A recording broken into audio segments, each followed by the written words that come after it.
따라서 구분을 하고 있어요. 그 사람들이 무엇을 생각했냐에 따라서 구분하고 있는 것이 아니라 보게 되면은 우리가 깨서 쓴 타제석기부터 해서 좀 더 성능을 좋게 하기 위해서 갈아서 쓰고 그것이 좀 약하니까 좀 더 강한 청동기를 만들어 쓰고 좀 더 강한 철기를 만들고 이것은 전부 다 새로운 도구를 처음 발견한 사람들은 발명한 사람들은 전 세계를 지배했던 사람들입니다. 이런 도구는 또 하나의 역사를 바꿨다는 거죠. 인류의 역사를. 우리는 그 와중에 놓여 있고.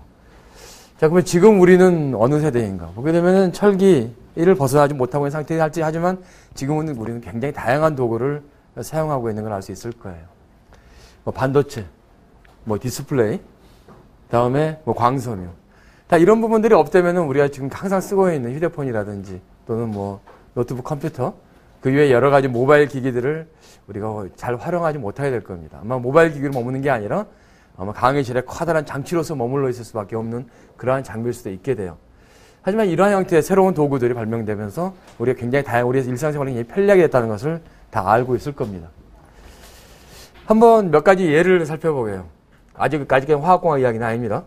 전화를 한번 살펴봅시다. 여러분이 옛날에 어렸을 때 썼던 전화의 모양을 한번 생각해봐요. 이 다이얼로 썼던 전화기 써본 적 있나요? 본 적은 있나요? 네. 자, 이게 초기에 나왔던 우리 휴대폰입니다. 지금 들고 다닐 사람은 아무도 없을 거예요. 늘 아마 가방 속에 넣어가지고 다니든지 아니면 집에서 그냥 사용할 수밖에 없는 그런 형태입니다. 자, 근데 지금은 뭐 아이폰, 뭐 여러 가지 이름이 있습니다만은 지금은 우리가 쉽게 쓸 수 있는 이러한 형태로 다 바뀌어 있고 여기에 컴퓨터까지 우리가 자유자재로 쓸 수 있는 스마트폰이라는 이름으로 이제 바로 우리 옆에 와 있어요. 항상 쓰고 있기도 하고. 자, 그러면 이렇게 하나, 둘, 셋 이런 세 개의 그 다양한 다른 모델을 보이고 있는데 여기 이 중간에는 반드시 무엇인가 새로운 것들이 우리가 지금까지 몰랐던 것을 알아냈기 때문에 이러한 형태의 변화가 시작되었다고 볼 수 있을 거예요. 자, 텔레비전을 살펴봅시다. TV, 혹시 예전에 TV가 우리 가구였었어요. 그래서 굉장히 중요한 가장 고가의 가구였기 때문에 이렇게 나무로 만든 틀 안에다가 집어넣습니다. 이거 본 적 있나요? 아마 옛날 TV 한번 볼 수 있을 거예요. 자, 이 TV가 이제 브라운관 세대로 갔다가 어느 순간에 이 브라운관으로 우리 주위에서 사라지고 지금은 어쨌든 한 번씩은 볼 수도 있습니다만은 우리가 굳이 노력하지 않는 데는 볼 수가 없어요. 그 다음에 요즘에는 이렇게 뭐 PDP, 그 다음에 뭐 LCD, 요즘 OLED 이렇게 해서 점점 얇아지고 선명해지고 하는 그러한 단계로 점점 넘어갑니다. 이런 단계 하나하나 넘어갈 때마다 다시 반복하면은 조금 전에 전화에서 이야기한 것처럼 무엇인가 새로운 것들에 대한 개발이라든지 발명이 없이는 이런 변화는 절대 일어나지 않았고 만약 이러한 변화가 없이 한다면은 우리가 옛날처럼 한다면은 우리 생활이 굉장히 불편했을 거라는 거죠. 그러면 앞으로는 어떻게 될 건가? 또 우리가 지금은 생각하지 못했던 많은 변화들이 일어날 수 있을 거고 바로 그것을 하는 게 우리 엔지니어들 즉 우리 해야 될 공대를 가서 우리가 엔지니어 된 사람들이 해야 될 근본적인 일이기도 합니다. 스노우보드 타본 사람 있나요? 예. 스노우보드 굉장히 저는 무서워서 못합니다. 스키는 좋아하는데 근데 이처럼 스노우보드 역시 여기 스노우보드라고 하는 새로운 재료가 없었으면 아마 이러한 새로운 스포츠도 아마 나오지 않았을 것 같아요. 무엇인가 항상 새로운 것이 따라온 거고 결국은 이러한 형태의 인류 문명의 발전이라고 하는 것이 또 거창하게 말한다면 바로 과학기술의 발전과 똑같다고 이야기를 할 수 있을 것 같아요. 그래서 앞으로도 역시 마찬가지로 우리가 발전해 나간다면 과학기술 발전이 반드시 뒤따라 나갈 수밖에 없을 거고 그럼 이제 한번 구분해 봅시다. 우리가 이제 이과생들이니까 참고로 이 문과하고 이과를 구분하는 고등학교 때 구분하는 나라는 별로 없어요. 그러니까 우리나라가 아마 몇 나라 중에 하나밖에 없습니다. 굉장히 우리 다양한 걸 배워야 되는데 우리는 너무 일찍부터 제 생각에는 일찍부터 문과 이과를 구분하긴 했어요. 하지만 일단 구분되어 있으니까 여러분 관심은 이제 과학, 뭐 아까 말한 자연과학대학이냐 아니면 공과대학이냐 이런 형태의 궁금한 점들은 다 있을 겁니다. 근데 두 개는 굉장히 다른 차이점을 가지고 있어요. 먼저 과학이라고 한다면 영어로는 사이언스죠. 무엇인가 자연 사회에 대한 사실이나 사건을 체계적인 객관적으로 그렇기 때문에 아주 기초적인 학문이라고 볼 수 있게 됩니다. 예를 들어서 만약 새로운 형태의 어떠한 뭐 디스플레이 장치가 나와 있다. 뭐 OLED가 나와 있다. OLED의 제일 처음 기술은 과학에서 먼저 시작을 했을 거예요. 그래서 그걸로 해서 만들어냈는데 근데 그걸 만들어낸 걸 가지고 그러면 실제 우리가 이용하는 것은 어떻게 이용할 건가? 실제 이용 바로 그 말에 들어가는 순간 엔지니어가 개입을 하게 됩니다. 만약 이것이 실험실에도 되고 아무도 안 써도 되는 거면 그 상태에 머물러도 좋다면은 그냥 과학 단계로 머물러 있는 단계예요.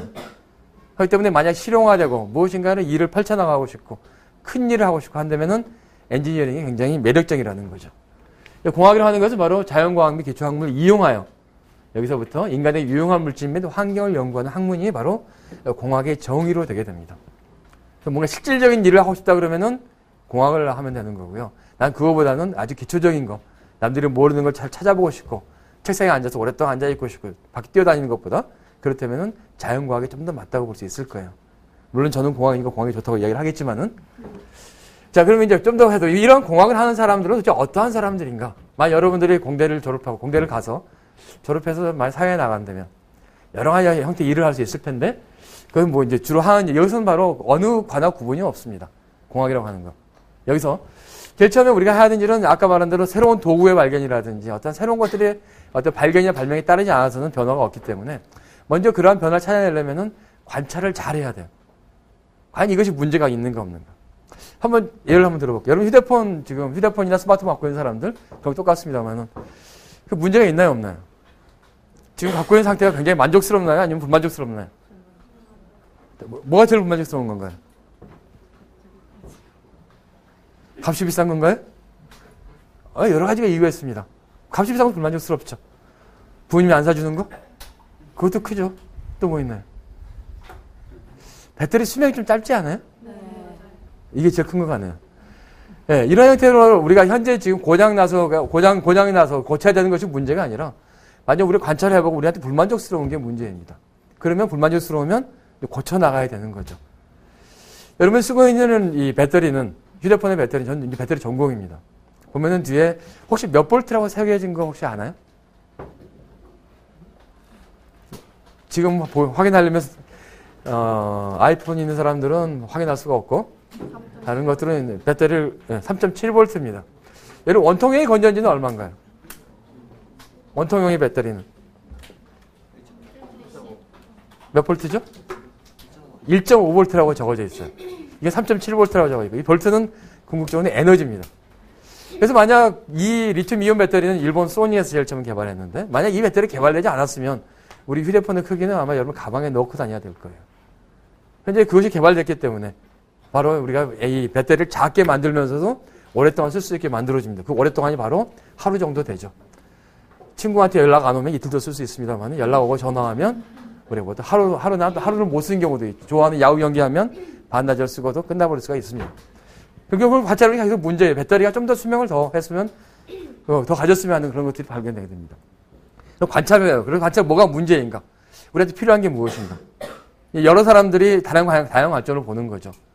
예를 들어 지금 배터리 수명이 짧다고 하면 배터리를 보면 이 수명을 더 길게 하기 위해서 전 세계에서 몇 명이나 일할 건가? 몇 명이나 여기에 대해서 관심을 갖고 엔지니어들이 일을 하고 있는가? 아마 제가 생각하는 데면 수만 명이 될 것 같아요. 이 리튬 이온 배터리라고 하는 여러분이 쓰고 있는 그 배터리의 수명을 늘리기 위해서 수만 명의 사람이 지금 이 순간에도 모든 나라에서 이 연구들을 하고 있습니다. 연구를 하고 어떻게 잘 만들까 고민들을 하고 있는 중이에요. 관찰을 하고. 자, 그러면 거기서부터 이것들을 이제 생각을 하는 거죠. 도대체 무엇을 통해서부터 그 문제를 해결할 것인가? 문제점을 찾아냈으니까. 그렇게 해서 여러 생각한 것들을 적용을 해봅니다. 적용을 했는데 문제가 해결될 수도 있고 해결이 안 될 수도 있어요. 만약 여러분이 문제가 아까 배터리 수명이 문제가 있다고 했는데 만약 지금 당장 해결돼 버린다. 그러면 그 문제는 다 끝나고 이제 새로운 문제로 넘어가게 됩니다. 근데 만약 끝나지 않으면 그 문제 해결될 때까지 계속해서 한 수밖에 없어요. 그렇기 때문에 여기서 이 문제를 결국은 해결하는 이러한 사람이 바로 우리 엔지니어의 가장 기본적인 정의로 우리가 생각해 볼 수 있을 것 같아요. 아까 공학은 실제적인 일을 하는 거고 그 안에서 일을 하는 공학자는 바로 문제 해결사 역할을 하게 됩니다. 밑에 두 개의 사진인데 하나는 백열전등이에요. 누가 발명했나요? 에디슨이죠. 오른쪽은 뭔가요? LED죠. 이 백열전등은 곧 없어질 겁니다. 이제 인류의 역사에 사라질 거예요. 몇 년 후에. 더 이상 못 쓰도록 하니까 에너지 효율이 안 낮기 때문에. 저 LED는 누가 발명했나요? 아무도 모르죠. 여러분 휴대폰 누가 발명했어요? 아무도 몰라요. 그냥 알 수가 없습니다. 예전에는 이렇게 한 명의 아이디어로 어떠한 제품을 만들어낼 수 있지만 지금은 그러한 세대는 다 지났습니다. 만약 여러분 LED 발명했냐 그러면은 그때 그 프로젝트 책임자 외 1000명. 이렇게 이야기하면 아마 가장 정확한 내용이 될 거예요. 만약 요새 반도체. 제일 처음에 초기에 트랜지스터 발명한 사람은 이름이 있습니다만은 현재 지금 만약 1기가짜리 반도체가 나왔다. 누가 발명했냐? 삼성전자의 누구 책임자 외 1,500명. 이런 식으로밖에 얘기할 수 없다는 거예요. 네. 그렇다면 이런 문제 해결하기 위해서 여러 가지 엔지니어들이 다른 사람들과 협업을 같이 공동으로 일을 해야 되는 일이 굉장히 많습니다. 이것도 마치 우리나라의 장영실 씨죠? 장영실이죠? 안구일구가 뭐 하는 거죠? 해시계고, 자경론은요? 물시계죠.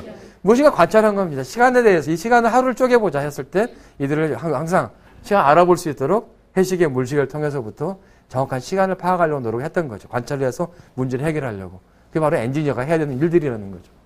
자, 그러면 이제 화공으로 넘어갈게요. 자, 그러한 축 안에서 이제 화학공학은 움직이게 되는데, 화학공학은 실질적으로는 굉장히 범위가 넓습니다. 아마 조금 전에 에너지공학 교수님 말씀하셨을 텐데, 화학공은 그것을 포함하기도 해요. 또 이 다음에 이야기를 생물이라든지 이런 것도 광범위하게 포함을 하기도 합니다. 자, 그래서 이제 케미컬 엔지니어링, 화공이 세상을 바꾸는 이러한 형태의 역할을 한번 이야기를 해볼게요. 여러 가지 도구들이 있는데, 화학공학이면 여러분 화학을 제일 먼저 생각하게 될 겁니다. 화학 배웠죠, 이미? 배우고 있죠? 예. 네. 아니면 배울 거죠? 안 배울 건가요? 네, 배울 거예요. 자, 그럼 화학이 도대체 무엇인가? 거기서부터 이제 화학공학 뒤에 아까 세상을 보단시키는 아니면 또 실질적으로 응용할 수 있는 그러한 학문, 공학 쪽을 이야기를 하게 되는데, 봐봅시다. 화학은 물질의 변화를 다루는 학문. 여기서 물질의 변화. 실제 화학은 어디서부터 태동이 됐냐면, 화학이 어디서부터 만들어졌냐면은 연금술입니다. 화학이 만들어진 것은 금이 비싸고 귀한 건 다 잘 알아요. 그래서 금을 좀 납으로부터 금을 만들 수 있지 않을까. 물질을 바꾸려고 사람들이 노력했는데 궁극적인 답은 수백 년 동안 그걸 했는데 답은 불가능입니다. 그래서 이게 실패한 결과예요. 하지만 그걸 알기 위한 과정에서 굉장히 많은 어떤 물질의 변화에 대해서 알게 된 겁니다. 그래서 바로 그 과정에서 화학이라는 학문이 태동되게 된 거죠. 하나 예를 들게 되면 우리 자동차에 있죠. 자동차에 우리가 기름을 넣습니다. 그 기름은 수소하고 탄소로 되어 있는 화합물이에요. C 7개하고 H 13개입니다. 자, 이것이 자동차 우리 옆에 차가 있으면 차에 엔진에 들어가면은 폭발이 일어나게 되죠. 여기서 폭발이 일어난 힘을 이용해서부터 차가 움직이게 됩니다. 그래서 화학적인 변화를 보게 되면 산소가 들어가서 타서 CO2하고 H2O가 나와요. 여기서 마찬가지로 이제 기계를 하는 사람들은 엔진을, 기계를 이야기하겠지만 화공하는 사람들은 이것은 엔진은 다른 것이 아니라 화학 반응기입니다. 여기서 우리가 가솔린하고 그다음에 산소 간의 연소 반응, 타는 그 반응이 일어나는, 그래서 그 근본적인 모습이 이산화탄소가 물로 바뀌는, 그래서 뒤에서 물이 나오고 그다음에 이산화탄소가 나와서 환경 문제를 일으키는 잘 알 수 있을 거예요. 자, 이렇게 바로 이제 화학적인 변화가 일어나고 있는 상태죠.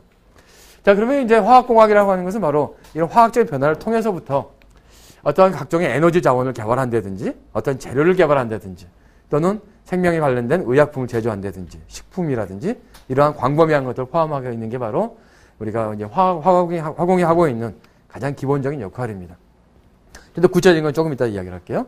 그래서 인류가 현재 당면하고 있는 문제를 해결하는데 핵심적인 역할. 예를 들어서 요새 뭐 전기자동차 이야기 들어봤을 거예요. 들어봤나요? 네. 뭐 요새 TV에 많이 나오니까. 전기자동차 나오면은 우리 현재 지금 아까 휘발유로 쓰는 자동차를 더 이상 쓰지 않는다는 이야기입니다. 그래서 환경 문제라든지 또는 기름이 없어지고 있는 그런 문제들 해결하려면 새로운 것이 나와야 된다는 거죠. 그런 쪽에 하는 역할을 하고 있는 게 바로 화학공학이고, 또 이러한 쪽에 항상 능동적으로 대처할 수 있도록 모든 배우는 과정이 되어 있습니다. 그렇기 때문에 배웠을 때 세상에서 어떠한 변화가 일어났을 때 그것에 적극적으로 참여해서 그 변화에 동참할 수 있도록 가르쳐주는 게 바로 화학공학이라는 거죠. 그렇다면 화학공학이 그렇다고 해서 모든 걸 다 할 수 있는 건 아닙니다. 우리가 할 수 있는 분야는 몇 가지 정해져 있죠. 에너지나 환경 문제들, 나노기술, 그다음에 정보전자 소재 쪽에 생명공학, 공대에 있는 과는 다 들어가 있어요. 토목과 건축 빼고는. 실질적으로 화공은 졸업을 하고 나중에 나갈 때는 모든 분야에 다 진출하게 됩니다. 그래서 여러 가지 다양한 형태의 일들을 다양한 분야에서 진행을 하고 있어요. 아마 공대 졸업생 중에서 가장 넓은 범위로 나가는 그런 학문 분야라고 생각해도 틀린 말은 아니라고 생각이 듭니다. 전산 및 시스템 쪽도 물론 나가고 있고요. 자, 그럼 하나 구체적인 예를 들어봅시다. 먼저 일단 이 천연 자원을 통해서부터 실제 우리한테 유용한 물질들을 만드는 거. 땅속에서 검은 황금이라고 하는 우리 원유가 나옵니다. 우리나라는 안 나옵니다만은. 나온 것을 우리가 여기서부터 기름이죠. 자동차에 넣는 주유기의 기름입니다. 이런 형태를 만들어내는 과정. 이 과정이 전부 다 화학공학이 하고 있고, 오래전부터 화공이 가장 중심으로 했던 일 중에 하나예요. 이게 바로 이제 원유에서부터 가솔린, 휘발유죠. 또는 여러 가지 재료를 만들어내는 과정입니다. 그것은 바로 이러한 과정이에요. 이것을 가지고 끓입니다. 우리가 냄비에 넣고 끓이듯이 끓여요. 근데 끓이는데 여기는 굉장히 여러 가지 물질들이 섞여져 있습니다. 수십 가지가 섞여져 있어요. 근데 그 수십 가지가 각각이 하는 역할이 다 틀리기 때문에 그들을 전부 다 쪼개내야 됩니다. 근데 그냥 한 통에 넣고 끓이게 되면 그들을 분리시킬 수가 없어요. 그래서 이러한 형태의 중류탑이라고 하는 이런 여러 가지 탑을 가지고 우리가 끓이게 됩니다. 끓이게 되면 여기서부터 가벼운 것들은 LPG를 사용하고 있고 좀 더 무거운 건 휘발유. 그 다음에 납사, 황공유, 경유. 자, 여기서 납사라고 하는 건 여기서부터 여러분들 옷을 만들기도 하고 가방을 만들기도 하고 여러분 휴대폰의 케이스를 만들기도 하고 차의 타이어를 만들기도 하고 여러분의 플라스틱 여러 가지 재료들을 다 만드는 데 사용이 되는 거죠. 실질적으로 우리가 원유를 가지고 오게 되면 중동에서부터 원유를 가져오게 되면 버릴 것은 하나도 없습니다. 제일 마지막에 남는 건 어디 쓰이냐면 바로 아스팔트로 들어가요. 그렇기 때문에 이 한 방울조차도 기름의 한 방울조차도 낭비되는 게 없습니다. 가장 효율적으로 사용을 하고 있어요. 우리나라는 거기에서는 굉장히 탁월한 기술을 가지고 있는 나라 중에 하나입니다. 전 세계적으로. 요새 자동차도 좋고 IT도 좋고 하지만 화학공학도 전 세계를 선도하는 그런 산업 중에 하나인데 대부분 화학공학은 우리 일상생활에서 만드는 게 아니라 우리가 공장에서 그런 많이 진행되기 때문에 우리한테 쉽게 접근하지 못한다는 약간 다른 점이 있죠.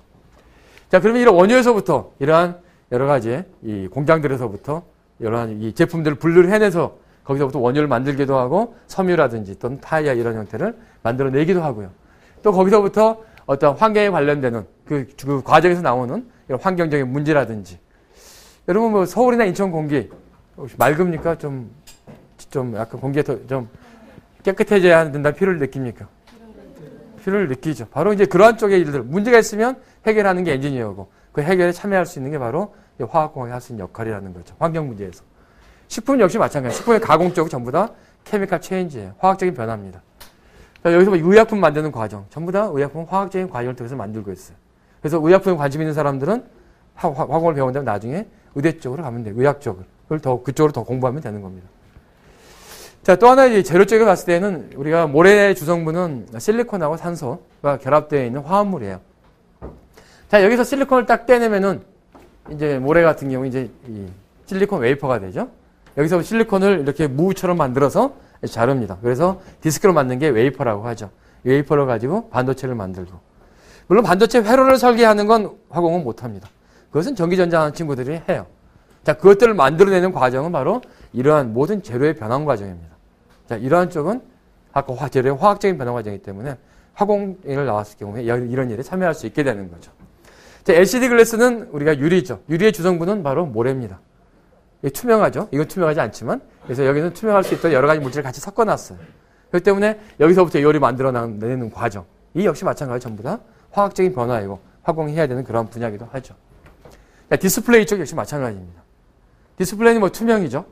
투명한 것은 앞에서부터 뒤에서부터 카메라 촬영해서 앞으로 투사를 하는 그러한 형태의 장치이고 미션 임파서블 4의 영화를 본 사람은 잘 알고 있을 거예요.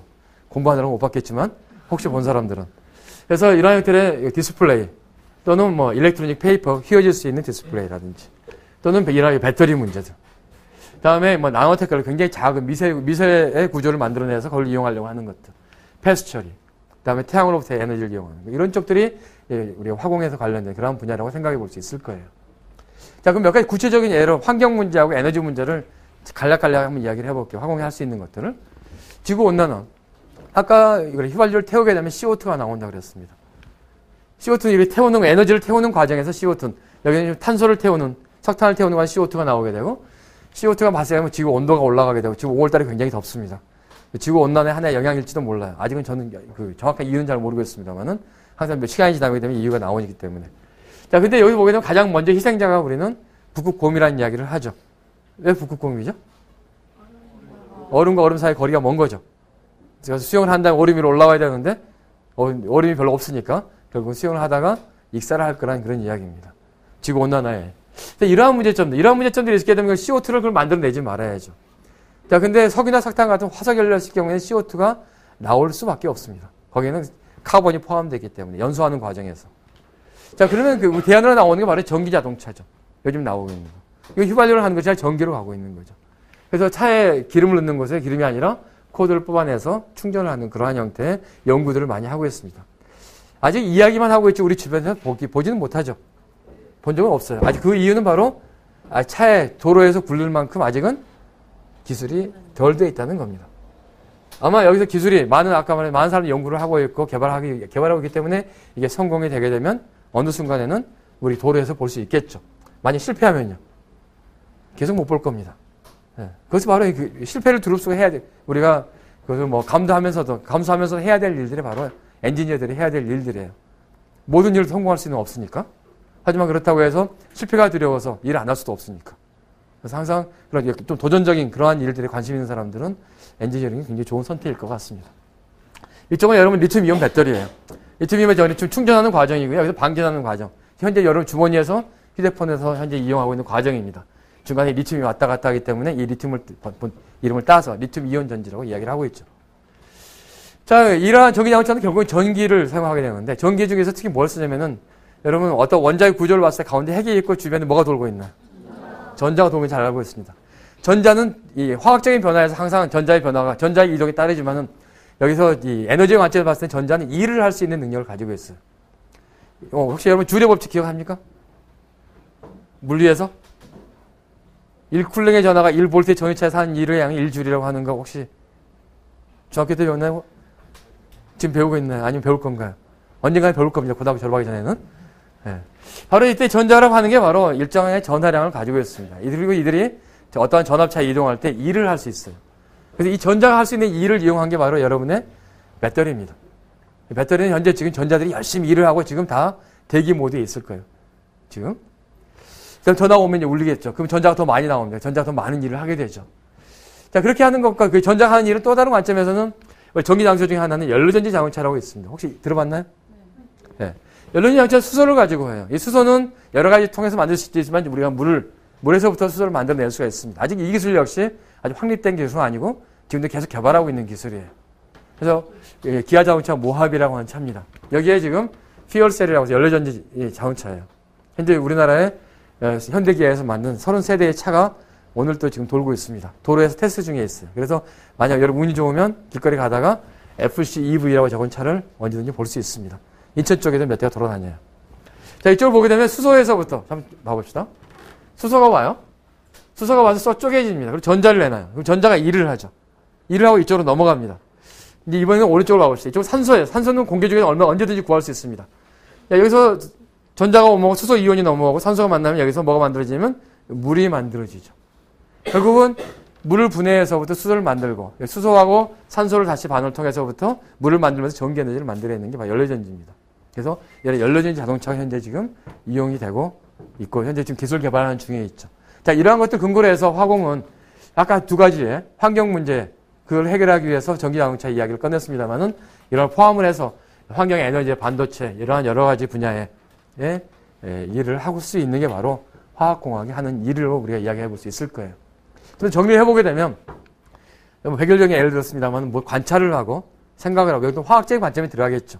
화공이기 때문에 화학이나 생물 이런 쪽의 관점을 가지고 어떤 문제를 찾아내고 거기서부터 상상력을 통해서부터 어떻게 해결할 것인가 고민을 하고 거기서 새로운 시도를 해보고 이러한 문제를 해결하는 그 과정에 전체적인 과정에 참여하는 게 바로 화공이 하는 가장 중요한 일이라고 생각해 볼 수 있을 것 같아요. 약간 이제 다른 관점에서 봐봅시다. 자, 엔지니어, 화공 엔지니어를 포함한 전체적인 엔지니어에 대한 이야기일 것 같아요. 엔지니어는 무엇을 하나? 여러분이 나중에 공대를 졸업하면 무엇을 할 것인가? 공장에서 맨날 일만 할 것인가? 전혀 그렇지는 않죠. 전 세계를 펼쳐나갈 수 있는 그러한 학문 분야입니다. 왜냐하면 우리 아까 혼자 할 수 있는 게 없어요. 세상은. 항상 다른 사람이랑 했는데 지금은 그 다른 사람의 개념이 다른 나라 사람입니다. 여러분 마이크로소프트나 구글이라든지 이런 회사들이 인도에 다 지사를 두고 있는 거 잘 알 거예요. 인도가 소프트웨어가 굉장히 강합니다. 그것은 미국이 저녁 때가 되면 인도는 아침 해가 뜨죠. 24시간 일을 합니다. 쉼 없이 일을 해요. 그렇게 할 수 있도록 전 세계적으로 이미 갖춰져 있습니다. 그렇기 때문에 함께 일할 사람들이 우리나라만이 아니라 전 세계적으로 같이 할 수 있고 항상 만나서 이야기를 해요. 그렇기 때문에 다른 사람들과 커뮤니케이션, 이게 우리가 이러한 소통을 잘할 수 있는 능력이 굉장히 중요합니다.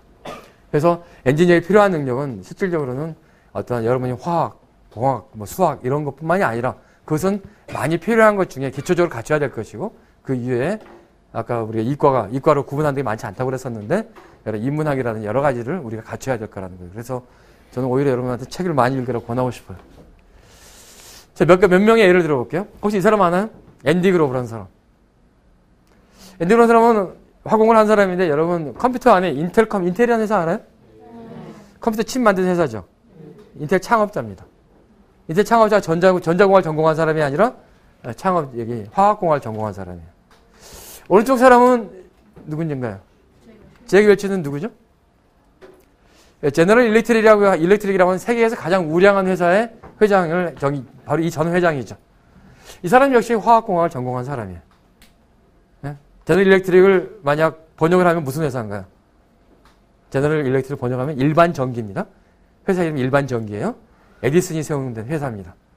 결국은 1980년대, 90년대 회장을 한 사람은 화학공학을 한 사람이 바로 그 회사의 책임을 지고 운영을 했었어요. 자, 이러한 사람들 결국은 화공의 경우 굉장히 다양한 분야로 펼쳐나갈 수 있다는 걸 이야기하려고 보여주는 거고, 이번 5월 18일 날 신문에 혹시 관심 있는 사람 보면은 삼성전자가 중앙 처리 성능을 100배 향상시키는 획기적인 반도체 기술 세계 최초로 개발. 2명 중에서 삼전종합기술 박성준 전문연구 화공과 출신입니다. 그때 반도체 하면은 여러분 전기전자뿐만이 아니라 화공 이쪽에 또 전부 다 할 수 있는 일들이라는 거죠. 그렇기 때문에 화공의 범위가 굉장히 광범위하다는 걸 알 수 있을 것 같아요. 하나만 더 이야기를 할게요. 우리나라 한국 500대 기업, 한국의 기업 중에 500개를 조사를 해봤습니다. 크기 순대로. 해보니까 대략 CEO가 592명이에요. 590명 조사를 해서 전공을 보니까, 물론 경영하는 사람이 전공해. CEO는 대표이사죠. 지금 대장이죠. 대장이면 경영하는데 경쟁하는 사람이 제일 많습니다. 세 번째가 누구예요? 화학공학입니다. 굉장히 다양한 분야를 통해서부터 우리가 관심을 갖고 일을 하기 때문에 이러한 형태의 능력을 갖추고 있다고 볼 수 있을 거예요. 이러한 형태의 능력이 아무나 갖춰지는 건 아니고, 물론 화공을 했기 때문에도 그 하나의 이유가 되는 것이지, 여러분이 각자 쌓아나가는 것에 따라 많이 바뀌어지겠죠. 근데 여러분이 열심히 하는 게 굉장히 중요할 것 같고, 그래서 후진타오라고 하는 중국의 대통령이죠. 전기공학과 출신입니다. 다. 이쪽에서 어떻게 됐죠? 이걸로 할게요. 그냥 이제 거의 다 끝나가니까요. 네. 여기서 이들이 갖춰야 될 걸 보게 되면은, 여러분 한번 읽어보세요. 제가 한번 읽어볼 테니까 여러분 들어보기 바랍니다. 능력과 도덕성에서 자격을 갖출 거. 엔지니어들이 갖춰야 될 조건을 얘기하는 겁니다. 여러분 만약 공대를 가서 일을 하고 싶다면, 진실을 찾고자 하는 열정과 용기를 가질 것. 실패하더라도 할 수 있는 정확하고 과학적인 사고방식. 여러분 이래서 수학을 배우는 겁니다. 단지 수학적인 어떠한 테크닉을 배우는 것이 아니라 그 문제를 풀어가는 과정에서 정확하고 과학적인 사고방식 능력이 동시에 키워져요. 그건 여러분이 지금은 잘 이해를 못하겠지만 나중 되면 수학을 통해서부터 많이 사고방식이 체계됐다는 걸 느끼게 됩니다. 확고한 전문지식과 국제적인 비전. 항상 다른 나라와 같이 일을 할 수 있어야 돼요. 그다음에 혼자 하는 것이 아니라 팀을 하기 때문에 공동체 정신. 여러분 친구들과 잘 놀 줄 알아야 된다는 이야기입니다. 그래서 잘 놀 줄 알아야 돼요. 여러분 가져야 될 능력 중에 하나가. 혼자만 이렇게 하는 것이 아니라 다른 친구들하고 잘 놀고 함께하고 하는 그런 거에 경험도 많이 쌓는 게 굉장히 중요합니다. 일에 대해 진지하고 정직하고 이런 것들이 바로 엔지니어에 필요한 지식이라고 이야기를 하고 있어요. 스티브 잡스는 너무나 잘 알죠. 애플의 DNA는 기술만으로 충분치 않다. 인문학과 기술을 결합하고 소프트웨어와 하드웨어 결합되어야만 최종적으로 가슴 울리는 결과물을 만들 수 있다. 그렇기 때문에 수학, 여러분 지금 학원이 이과 공부도 중요하지만 국어 책 많이 읽고 하는 그런 쪽도 엔지니어로서 여러분 나중에 화공을 하든 무엇을 하든지 간에 필요한, 반드시 해야만 하는 그런 것들입니다. 빈칸이고요. 몇 가지 나오죠. 여러분 관점이, 세상을 약간 이제 공학, 이과로 들어와서 여러분 나갈 방향을 생각하는데 약간 관점을 바꿀 필요가 있을 것 같아요. 맨날 보는 관점이 아니라. 지도를 보면 지도를 위아래로 바꿔놨죠. 이건 오스트레일리아에서 지도를 이렇게 본다고 합니다. 자기 나라를 중심으로 두고 지도를 이렇게 그린다고 해요. 우리는 저도 이 지도를 봤을 때 어떻게 이렇게 그렸나 싶었는데 실질적으로는 이렇게 그려도 우리 사고방식이 문제지. 하나 고정됐던 게 문제지 이게 틀린 방식은 아닌 거죠. 근데 이렇게 놓고 보면 말이에요. 우리나라가 어디 있냐면 우리나라 바로 여기 있습니다. 그리고 보면은 이렇게 우리가 이게 거꾸로 보게 되면 원래대로 보게 되면 우리 위에는 항상 중국과 러시아 위에 큰 나라들이 딱 버티고 있어요. 근데 이렇게 딱 보면은 바로 우리 위에는 바다밖에 없습니다. 무한하게 우리가 펼쳐나갈 수 있어요. 그러니까 우리가 어떤 사물도 보기에 따라 굉장히 많이 바뀐다는 거죠. 그렇기 여러분 지금 고등학교 2학년이고 여러 가지 생각들이 많을 텐데 항상 똑같은 시각으로 보려고 하지 말고 책을 많이 읽으면서 다른 시각으로 볼 수 있는 것도 좀 그런 능력도 키워나가고요. 이 사진 한번 보기 바랍니다. 이 사진은 미국의 타임스퀘어예요. 미국의 타임스퀘어는 아마 세계에서 가장 번화한 지역 중에 하나입니다. 자, 지금 여기 삼성 간판이 없나요? 지금 삼성 간판이 들어있죠. 삼성하고 LG 간판이 번갈아 가면서 이 안에 올라오고 있습니다. 자, 여기서 이제 우리나라 한 명의 엔지니어 출신의 사진가가 전 세계적으로 유명한 사진가입니다. 여 앞에다 카메라를 놓고 설치를 했어요. 카메라를 놓고 장시간 노출을 했습니다. 장시간 노출하면 이게 화면이 어떻게 보일까요? 여러분 만약 한번 상상을 해봅시다. 아까 상상한다는 걸로 엔지니어는 어떻게 될까요? 네? 아니, 이렇게 차도 다니고 사람 다니는데 8시간 동안 노출시켰습니다. 어떻게 될까요?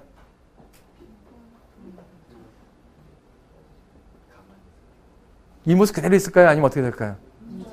네? 색깔만 바뀌었을까요? 한번 8시간 후의 모습을 살펴봅시다. 이 사진은 아무것도 없습니다. 이 사람이 김아타라고 하는 한국 사람이에요. 존재하는 모든 것은 사라진다. 이러한 제목으로 해가지고 전 세계에서 가장 지금 굉장히 유명한 사진가입니다. 그래서 8시간 후에 이날 해보니까 흔적만 좀 남아있을 뿐이지 다 사라지고 없습니다. 모든 사람들은 아마 화면이 꽉 차 있을 거라 생각했었는데 다 사라지고 없어진 거죠. 좀 다른 시각을 갖도록 여러분도 한번 생각해 보라는 이야기입니다. 맨날 똑같은 시각으로 보지 말고. 인하대학교 왔으니까 인하대학교 화공과는 인하대학교 세워지면서부터 1954년 세워지면서부터 지금까지 왔었고 현재 지금 한 5,500명 졸업생이 있고요. 2010년 기준으로 그래서 우리가 외부에서 평가받을 때 보통 전체 화공 분야에서는 7위에서 한 10위 정도 이렇게 전체 평가를 받고 있는 그러한 학과입니다. 그래서 이 화공에 나가서 여러 가지 분야가 굉장히 많고 다음에 이런 에너지 이 사람은 해를 들고 있죠. 해를 요리할 수 있어야 돼요. 해에서부터 나오는 에너지를 우리가 이용할 수 있어야 되고. 이러한 형태로서 그래서부터 태양 에너지를 이용해서 전기를 만든다든지 열을 에너지를 만든다든지 이런 쪽의 일들. 마지막은 이러한 형태의 일도 중요하지만 제일 중요한 것은 바로 여러분의 목표를 높이 갖는 것 같습니다. 그래서 엔지니어가 됐건 뭐가 됐건 간에 여러분이 이제 고2니까 아마 여러 가지 어떻게 공부를 해야 될 것인가 뭘 해야 될 건가 고민을 할 때 절대 목표를 낮추지 말고 목표를 높이 세우고 그래서 aim high, fly high라고 해서 목표를 높이 세우고 높이 나르라는 이야기죠. 이건 제가 만든 말이 아니라 미국 공군이 병사들을 리크루트할 때 쓰는 말입니다.